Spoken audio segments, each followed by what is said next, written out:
Peuple du Seigneur, soyez bénis. Amen. Dieu le Père, le Fils, le Saint-Esprit. Quel privilège d'être au service du Seigneur. C'est mon privilège. Je rends gloire au Seigneur chaque fois que je me suis vu devant son peuple pour administrer la parole, pour porter la parole, pour présentation de la parole du Seigneur. Et mes remerciements d'abord au pasteur Hérault Alphonse, c'est-à-dire un ami, collègue de longue date, que j'ai apprécié la compagnie du pasteur Hérault, son épouse également, à travers son travail acharné à l'édition Parfum, l'école du dimanche. La façon dont il a dédié sa vie pour que la parole du Seigneur atteigne les objectifs fixés selon le royaume. Le Seigneur bénisse pasteur Alphonse.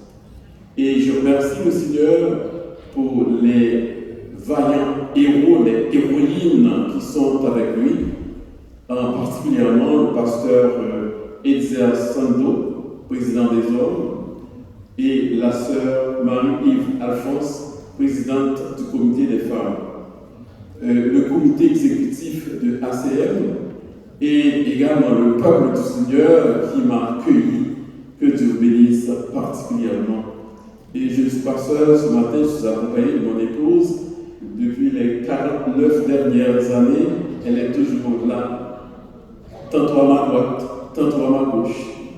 Elle est toujours présente dans toutes les activités et dans tout le travail du Seigneur. Je demande à Sœur Péry de se mettre debout pour que le peuple du Seigneur puisse.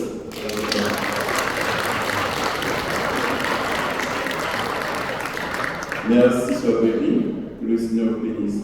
Alors, bien aimé le Seigneur, j'ai pris le temps d'examiner le thème qui m'a été soumis. Je me suis dit qu'une église qui a priorisé ce thème, ou bien un tel thème, a leur visée directement dans la contemplation de la gloire du Seigneur. Un cœur pour craindre Dieu. Et j'aimerais rajouter à ce thème, dis-moi ton idéal, je te dirai la route poursuivie et l'objectif qui sera atteint. Donc votre idéal, c'est d'avoir un cœur pour craindre Dieu. Extraordinaire. Alors tout au long de cette fin de semaine, autour de ce thème, un cœur pour craindre Dieu, j'avais développé 3 sous-thèmes. Donc j'avais présenté le vendredi soir, Seigneur, donne-moi un cœur pour craindre ton nom, afin que je marche dans tes voies tous les jours de ma vie. Hier soir, pour ceux qui étaient avec nous, nous avons développé le thème, le sous-thème, forme en moi un cœur pour craindre Dieu, non pas par contrainte, mais par amour. Et ce matin, j'aimerais aborder avec vous ce sous-thème, puisque nous sommes très portés vers l'objectif, c'est-à-dire un cœur pour craindre Dieu. Le sous-thème de ce matin, les chrétiennes et les chrétiens à qui le Très-Haut donna un cœur pour craindre Dieu, prospèrent dans la justice et ne se détournent point de la voie de la sagesse. Donc à toutes celles et à tous ceux à qui le Seigneur Dieu a donné un cœur pour le craindre, pour craindre son nom, non pas par pression, non pas par peur, non pas par condition, en fonction de telles conditions, mais par amour de notre Dieu, par notre fidélité à notre Dieu. Dieu vous promet, Dieu te promet, tu seras prospère, tu réussiras, à la condition de mettre en pratique les énoncés de ces commandements. De même, il a traité l'alliance avec le peuple Israël assorti de ces commandements. Si le peuple Israël met en pratique les ordonnances, les commandements de Dieu, le peuple sera béni. On se souvient en Abraham, Genèse chapitre 12, où le Seigneur Dieu, Genèse 11, 12 et suivant, où l'Éternel Dieu avait promis à Abraham qu'il sera béni et des nations, des gens seront bénis à cause d'Abraham, à cause de votre fidélité, à cause de ta fidélité. Non seulement tu seras béni dans tes entreprises, tu seras béni et ta bénédiction rejoindra plusieurs, tu seras une source de bénédiction. Mais écoutez bien, le Seigneur, un cœur pour craindre Dieu, au verset 24, que Sir Alphonse a lu pour nous tantôt, l'Éternel nous a commandé, alors du peuple d'Israël, de mettre en pratique toutes ces lois et de craindre l'Éternel, notre Dieu, afin que nous fussions toujours heureux et qu'il nous conserve à la vie comme il le fait aujourd'hui. Et ce matin, nous allons explorer ensemble la partie B de ce verset, afin que nous fussions toujours heureux et qu'il nous conserve à la vie comme il le fait aujourd'hui. Ce que l'exercice que nous allons faire, nous allons actualiser ce verset, parce que la promesse nous a été également faite. Nous sommes des bénéficiaires, nous sommes bénis en Abraham, parce que nous servons par la foi le Dieu d'Abraham. N'est-ce pas, bien-aimé Seigneur? Et si tel est notre objectif, nous sommes des détenteurs de cette bénédiction, nous sommes porteurs. Ces promesses nous ont été également faites. Alors, et le texte qui supporte mon exposé, nous le trouvons dans le psaume 34, le verset 12 jusqu'au verset 15, en particulier au verset 12. J'ai retenu la traduction de la Bible Tob différemment de Louis II pour des particularités personnelles. Nous n'allons pas prendre le temps de vous expliciter la raison pour laquelle j'ai choisi cette traduction, mais c'est juste par vous écouter la lecture. Fils, vous tous qui êtes filles et fils, filles, venez m'écouter. Je vous enseignerai la crainte du Seigneur. Quelqu'un aime-t-il la vie? Veut-on voir les jours heureux? Car de ta langue du mal et tes lèvres des médisances. Évite le mal, agis bien, recherche la paix et poursuis-la. Donc, bien le Seigneur, c'est extraordinaire comment le psalmiste, je sais que vous êtes au courant déjà, qui est l'auteur de ce psaume, le psaume 34. Donc, il a bien pris soin de nous présenter.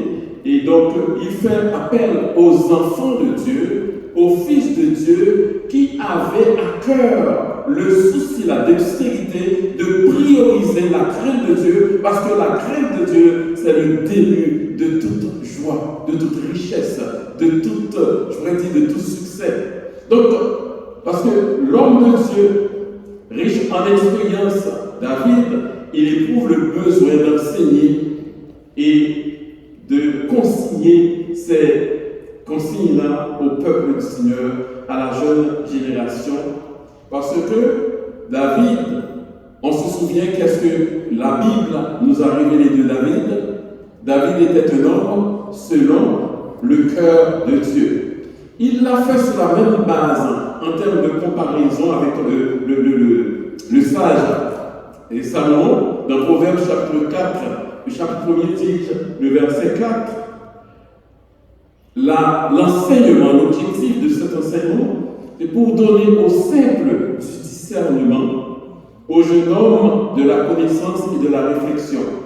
Au verset 10, le sage dit, Salomon, mon fils, si des pécheurs veulent te séduire, ne te laisse pas gagner. Au chapitre 2, verset 1 au verset 5, mon fils, si tu reçois mes paroles et si tu gardes avec toi mes préceptes, si tu tends ton oreille attentive à la sagesse et si tu inclines ton cœur à l'intelligence, oui, tu appelles la sagesse et si tu élèves ta voix vers l'intelligence, si tu la cherches comme l'argent, si tu la poursuis comme un trésor, alors tu comprendras la crainte de l'Éternel et tu trouveras la connaissance de Dieu. Voici la suggestion à titre de recette que le psalmiste nous fait, nous oriente. il nous invite à nous qui avons soif, à nous qui avons à cœur de prioriser Dieu, de craindre son nom pour arriver à l'atteinte de notre objectif. As-tu une attente du Seigneur ce matin? Espères-tu de recevoir quelque chose du Seigneur ce matin? Mais écoutez la parole du psalmiste qui nous donne les façons, les recettes. Lorsqu'il a dit, Jésus, dans Jean 10, verset 10b, qu'est-ce qu'il a dit? Il est venu afin que les brebis aient la vie et qu'elles soient dans l'abondance. Dans l'abondance, oui, pas seulement l'abondance. Après notre vie sur cette terre, nous allons contempler la gloire de Dieu, nous allons être installés dans l'héritage que le Seigneur nous a promis. Mais pendant notre séjour sur la terre, nous avons des besoins, n'est-ce pas, bien-aimés dans le Seigneur? Des besoins de tous les jours. Nous avons des objectifs. Je m'en souviens lorsque je suis arrivé très jeune à Montréal, à l'âge de 24 ans, chaque année, je me suis vu me fixer des objectifs à atteindre. Parce que je m'étais dit, lorsque je faisais l'analyse, l'expérience ici au Canada, chaque année comporte ses charges, ses responsabilités. Et chaque année, les besoins sont à la hausse. Je me suis dit que, puisque j'étais au cégep, université, je me suis dit que j'avais pas de temps à perdre. Chaque année perdue, si on est au cégep, c'est l'équivalent de 80 000 $ perdus. Chaque année perdue, si nous sommes à l'université, c'est quasiment 100 000 $ perdus. Vous comprenez ce que je veux dire? C'est juste pour dire, comme le concept anglais dit, time is money. Donc nous devons rentabiliser le temps, parce que le temps perdu ne se rattrape jamais.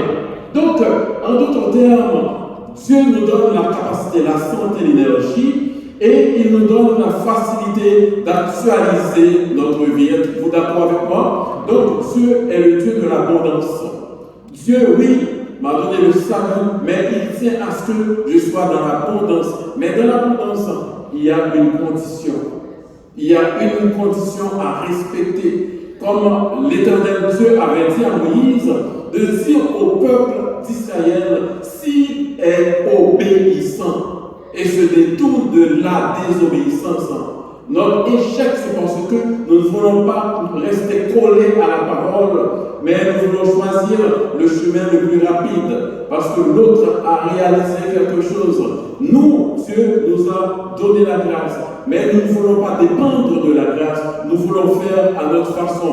Puisque l'autre a fait longtemps, il est ici, je suis là aussi, il a réussi. Quel chemin il a pris pour réussir, je ne sais pas. Mais puisque je suis serviteur, vous êtes servant du Seigneur, vous devez faire, respecter, mettre en pratique, suivre la direction du Saint-Esprit de Dieu. Donc c'est la raison pour laquelle, lorsque nous sommes chrétiens, serviteurs, servants du Seigneur, nous ne pouvons pas vivre n'importe comment. Et c'est la raison pour laquelle le psalmiste nous a consigné les recettes, ou bien la recette. Qu'est-ce qu'il a dit? Venez mes fils, je vous enseignerai la crainte de l'Éternel. Alors, ce que nous savons de David, un homme selon le cœur de Dieu, n'est-ce pas? Après 1 Samuel 13, 14, l'Éternel s'est choisi un homme selon son cœur, et l'Éternel l'a destiné à être le chef de son peuple. Donc, David était bien imbu. Il avait une bonne relation avec Dieu, une bonne expérience avec Dieu. Donc, c'est ainsi qu'il pouvait s'insurger en termes de maître de conscience, maître de conseil, pour nous structurer, pour nous aider à cheminer si nous voulons entrer en possession des grâces et des bénédictions du Seigneur. Donc, si ton désir, c'est d'entrer en possession des grâces, des bénédictions du Seigneur sur toutes ses formes, santé spirituelle. Donc, lorsque je demande la question à certaines personnes, à certains bien-aimés, et comment va l'état de ta personnalité en 3 dimensions. Premièrement, spirituellement, comment ça va? Psychologiquement, comment ça va? Physiquement, comment ça va? Parce que si ces 3 entités fonctionnent très bien, la santé est là. Non seulement la santé spirituelle, la santé psychologique, parce que bien aimé le Seigneur, surtout lorsque nous écoutons les nouvelles venant de notre pays d'origine, d'Haïti, notre chère patrie, dont aujourd'hui, le 18 mai, c'est quoi? C'est la fête du drapeau. Ordinairement, lorsque j'étais plus jeune, c'était des périodes fastes. Mais maintenant, le pays dans quel état il se trouve. Donc, lorsque nous recevons ces nouvelles-là, ça nous frustre, ça nous stresse. Mais sommes-nous en mesure de faire de quoi? Nous sommes des acteurs impliqués, mais non incapables de faire quoi que ce soit. Donc, ces nouvelles-là nous blessent, nous frustrent. Donc, ça peut nous déséquilibrer psychologiquement. Mais puisque nous sommes branchés, nous sommes enracinés dans la parole, sachant que lorsque nous prions, nous ne pouvons pas intervenir physiquement ou sous aucune autre forme, mais nous pouvons intervenir dans la prière. Donc les mauvaises nouvelles, au lieu que ça stabilise, ça structure, ça déséquilibre. Je ne sais pas si cela vous est arrivé lorsque vous écoutez les nouvelles venant d'Haïti. Ça ne vous attriste pas? C'est terrible ce qui se passe. Mais bien aimé le Seigneur, malgré ces situations-là, lorsque nous sommes branchés dans le Seigneur, nous avons à cœur la crainte du Seigneur, donc le Seigneur nous protège, nous donne la sécurité, comme je fais toujours réciter nos bien-aimés, le psaume 4, verset 9, je me couche, je m'endors en paix, car toi seul, ô Éternel, tu me donnes la sécurité de la demeure. Donc David, l'homme selon le cœur du Seigneur, donc il est bien placé pour nous dire quel chemin prendre pour arriver à atteindre cet objectif. Le proverbe dit tous les chemins, mais il y a un seul chemin qui conduit à la crainte du Seigneur. Un seul chemin qui conduit à être en mesure, mais à la place de la contemplation. Aimez le Seigneur. Pour le peuple d'Israël, il se trouvait dans le désert, mais le désert n'était pas la destination finale. Bien aimé le Seigneur, nous sommes dans une situation, mais ce n'est pas la fin. Mais pendant que nous sommes dans cette période de perturbation, de déséquilibrement, de déstabilisation, Dieu a une grâce spéciale pour nous structurer, pour nous tenir en équilibre. Que nos yeux soient toujours restés fixés sur le Seigneur. Et nous allons à coup sûr arriver à contempler, à recevoir la grâce que le Seigneur a pour nous. Bien-aimé dans le Seigneur, Dieu a une grâce pour toi. Dis à la personne à ta droite, à ta gauche, Dieu a une grâce pour toi spécialement. Dieu a une bénédiction pour toi. Attends-toi à recevoir une grâce du Seigneur. Donne un beau sourire à la personne à ta droite, à ta gauche. Attends-toi à recevoir quelque chose d'extraordinaire pour le Seigneur. Et si tu le crois, dis merci Seigneur. Merci d'avance Seigneur. Merci d'avance Seigneur. Donc David dit, il a convoqué tous les candidats ayant la capacité de comprendre et la volonté de recevoir. Veux-tu arriver à conquérir les grâces que Dieu a en réserve pour toi? La consigne, qu'est-ce qu'elle dit? Je vous enseignerai la crainte de l'Éternel. Quel est l'homme qui aime la vie, qui désire? Vous savez bien aimé dans le Seigneur, à travers toute la Bible, la crainte de l'Éternel est un soutien. Selon Job chapitre 4, verset 6, nous lisons, la crainte de l'Éternel est le commencement de la sagesse, selon Proverbe 9, verset 10. Aussi, la crainte de l'Éternel est le commencement de la science, selon Proverbe 1er, le verset 7. La crainte de l'Éternel, c'est la haine du mal, Proverbe 8, verset 13. Le samedi, je vous enseignerai la crainte de l'Éternel.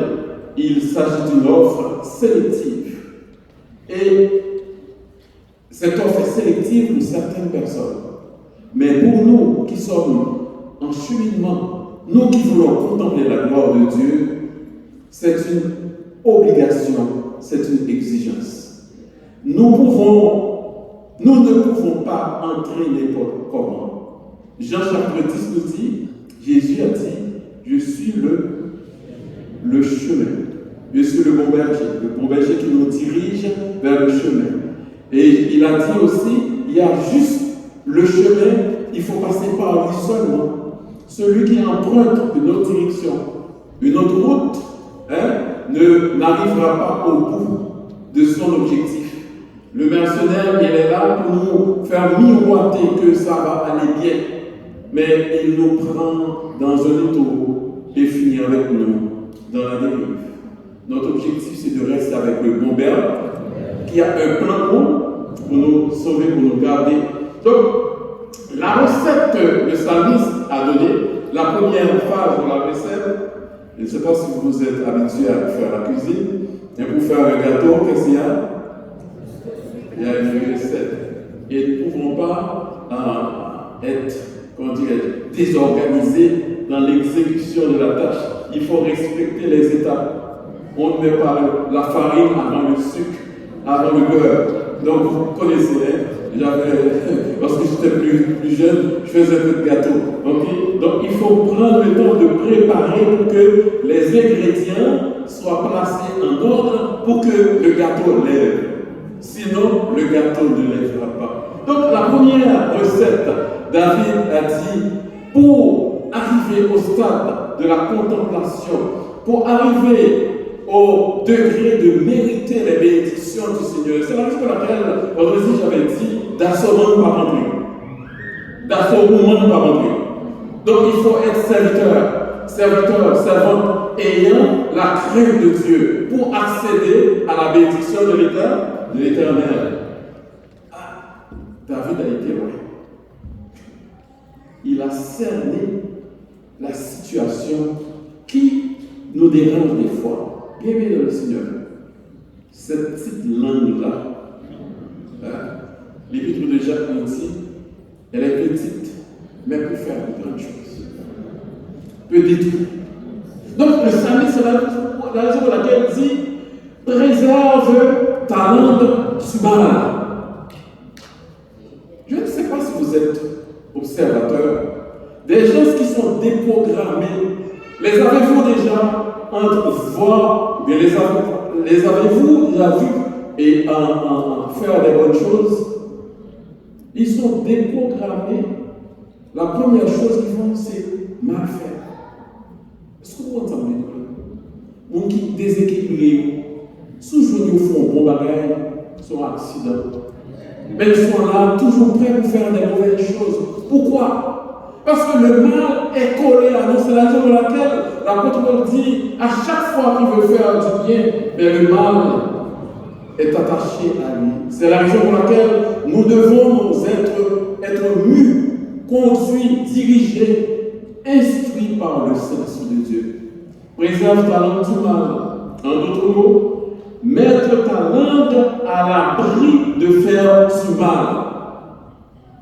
Notre bouche pour bénir et non pas pour maudire.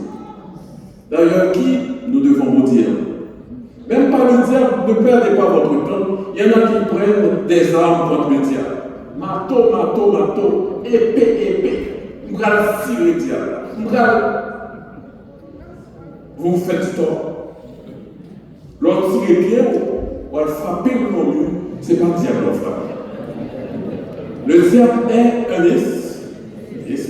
Ne perdez pas votre temps à lutter, à prendre des positions humaines, stratégies humaines pour faire face aux pressions, aux persécutions, aux difficultés de la vie. Mais que faut-il faire quand la personne se dresse soudain? Qu'est-ce que l'auteur nous dit de faire? Dis tout à Jésus. Notre bouche, notre langue est là pour bénir. D'ailleurs, Jésus nous a dit, nous ne devons pas avoir d'ennemis. Qui est ton ennemi? Je vais te dire aujourd'hui, tu as un ennemi. Ton ennemi est toi-même. À la minute que tu ne mets pas en pratique, tu ne veux pas rester dans le chemin, tu ne veux pas rester sur la conduite, sur la mouvance du Saint-Esprit de Dieu, tu travailles contre toi-même parce qu'il y a une bénédiction rattachée à toi, une promesse sur toi, mais tu t'empêches toi-même à entrer dans le Canaan céleste que le Seigneur a promis pour toi.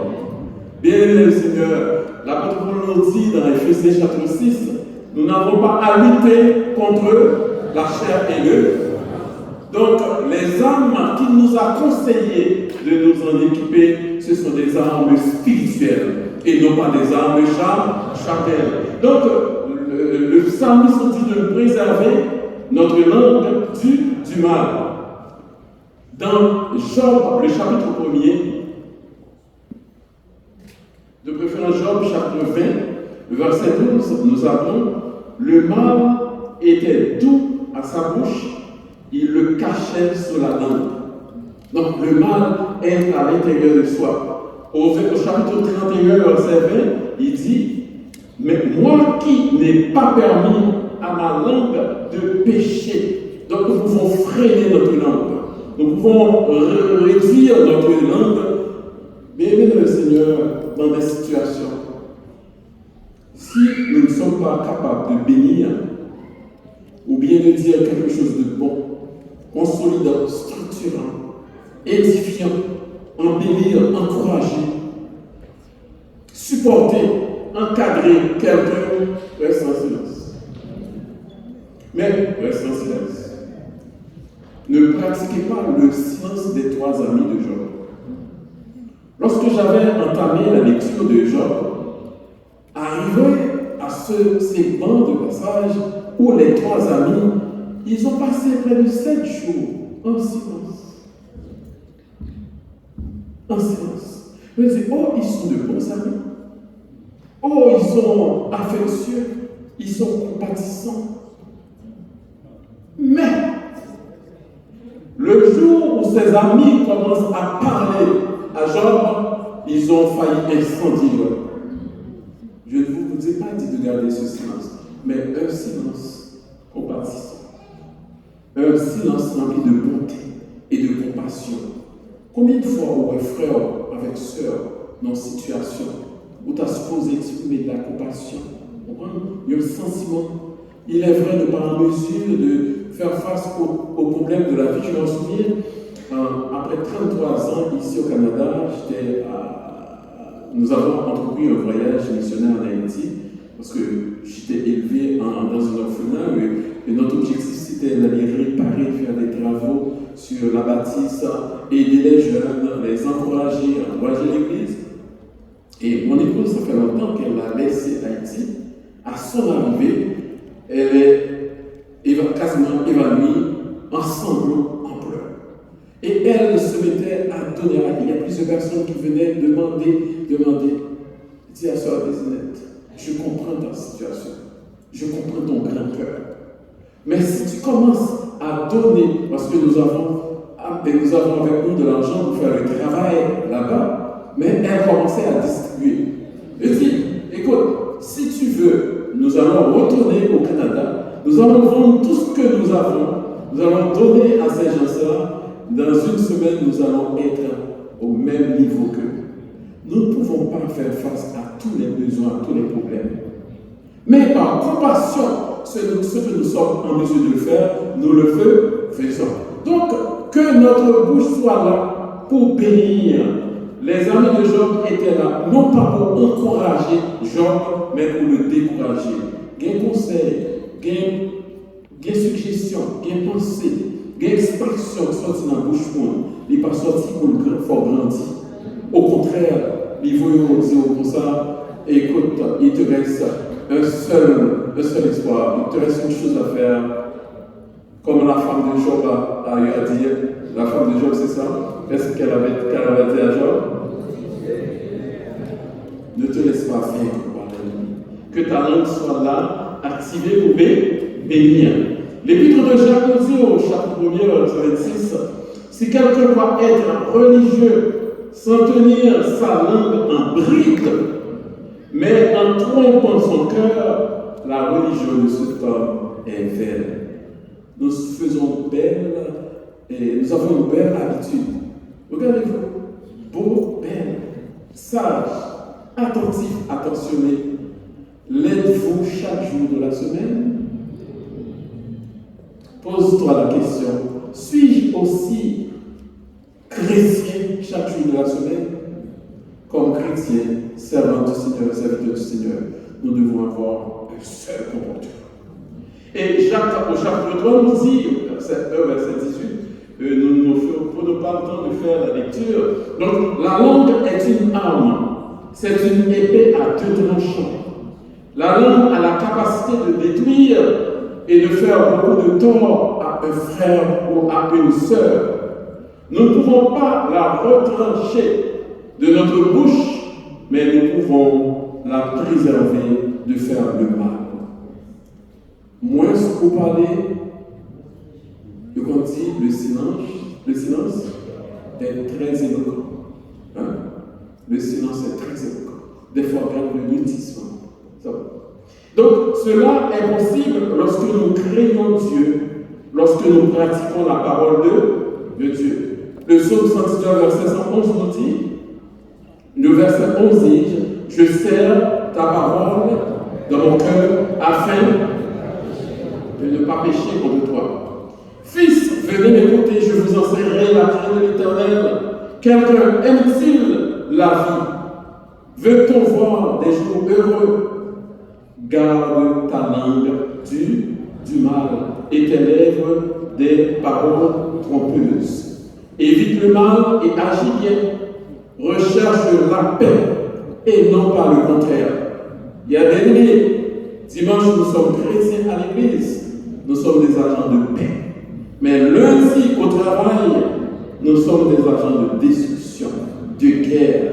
Parce que notre collègue de travail, notre patron, il y a des gens qui vont au travail, pour quelle raison? Juste parce qu'ils aiment, je ne dirais pas le jeudi, ordinairement c'est le jeudi qu'on distribue la paix, frère Jean-Marie, mais maintenant la paix rentre le mercredi.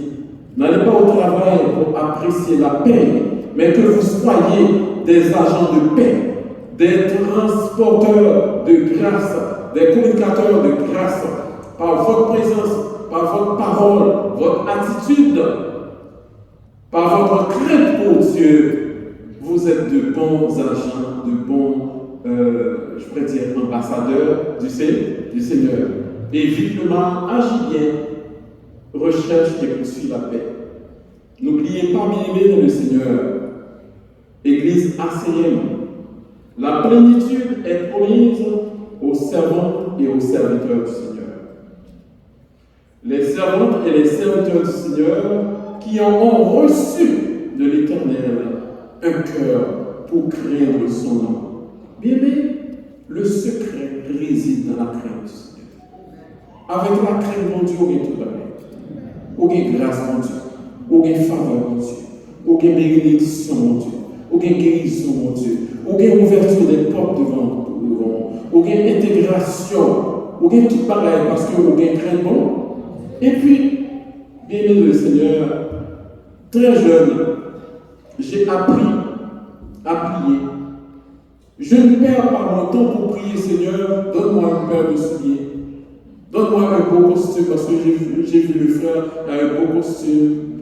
Seigneur, donne-moi telle auto, parce que j'ai vu la soeur ou bien le frère telle voiture. Donne-moi une maison. Non, non.